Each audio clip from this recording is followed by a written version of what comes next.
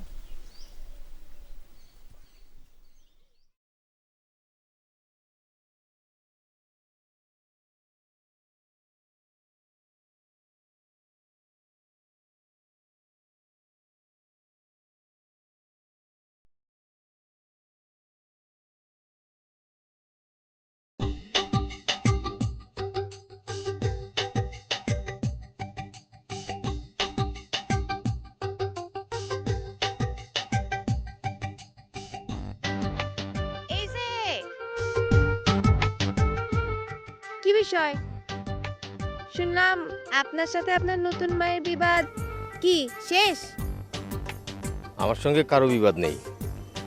ও, তালিয়ে তো মন খারাপ কিসের জন্য? আমি তো একটা মানুষ না, আমার তো একটা মন আছে। সেই মন তো মাঝে মাঝে খারাপ হতেই পারে না? এই কেস না, ভালো ভাবের মধ্যে থাকা আবার ভালো। আসলে হয়েছে কি, পৃথিবীতে প্রতিটা ঘটনাই কিন্তু ঘটতে থাকবে। আপনি কিন্তু কোনো ঘটনাই ঠেকাতে পারবেন না। এর জন্য আমাদের করতে হবে কি, ঘটনা শুধু চেয়ে দেখে যেতে হবে। কোনটাতে আপনার মন ভালো হবে, কোনটাতে মন খারাপ হবে, কিন্তু কিছুই করার থাকবে না। আসলে এটাই নিয়ম। এসব ঘটনার সাথে নিজেকে মানিয়ে নিতে হয়। মানাই তো নিচ্ছি। মানিয়ে নিচ্ছেন কই? আমি তো শুনলাম আপনি বাড়ি ছেড়ে চলে যাচ্ছিলেন। কি করব বলো, এরকম পরিস্থিতিতে আমার এক বাড়িতে থাকা কোনোভাবেই সম্ভব না। না, তা আব্বা অসুস্থ হয়ে পড়লো, তাই বাড়ি থেকে বাড়িতে পারলাম না।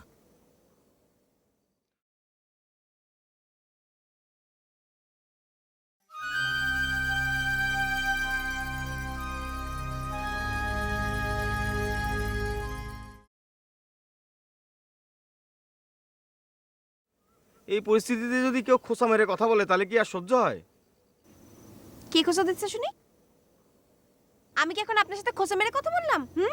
না, এখন খোঁচা মেরে কথা বলছো না, কিন্তু একটু আগেই খোঁচা মেরে কথা বলছো। তাই না? আচ্ছা, আমি কখন কি বলি এত ধরেন কিসের জন্য? এত যখন কথা সহ্য হয় না, তো আমি গেলাম। এই শোনো না, আর একটু থাকো।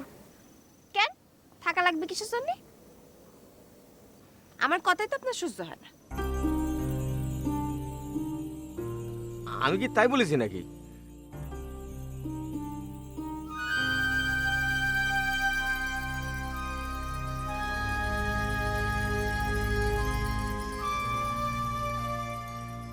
এই যে এখন আবার খোঁচা মারো যে। দেখেন আমার দেরি হয়ে যাচ্ছে, আবার যেতে হবে। ভাবির কাছ থেকে 1 ঘন্টার অনুমতি নিয়ে বাইর হয়েছিলাম। আসি। তো 1 ঘন্টা কি শেষ? জি জনাব, 1 ঘন্টা শেষ। আসি, বাই বাই। এই শোনো, ওই 1 ঘন্টার মধ্যে আমি কিন্তু মাত্র 5 মিনিট পেলাম।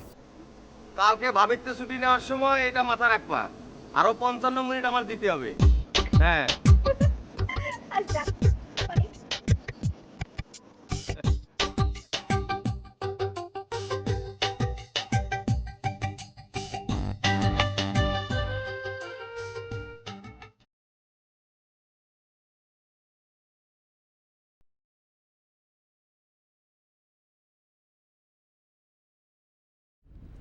বাবা বলছিল তার পরীক্ষা নেওয়ার কথা। বাবাই ঠিক, তার পরীক্ষা নেব। তারে আমি 7 দিনের মধ্যেই বিয়ে করতে বলবো। তারপর যদি সে বিয়ে না করে, তাহলে আমি আমার রাস্তা দেখব। আর কতদিন আমি তার জন্য অপেক্ষা করব?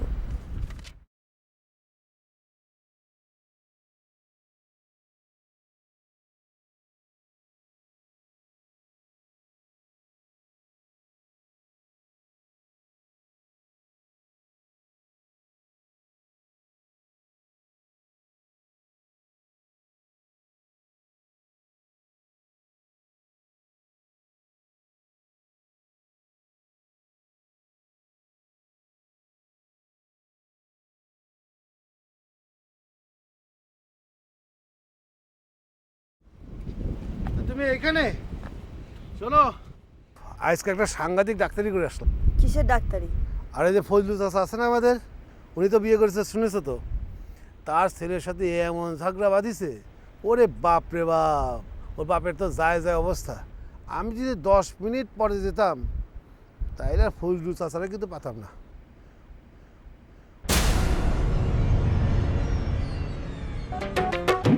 গাড়ির ইঞ্জিন বিকল হলে পথে পথারায়, আজ যে সুজন কাল কেন সে দূরে সরে যায়।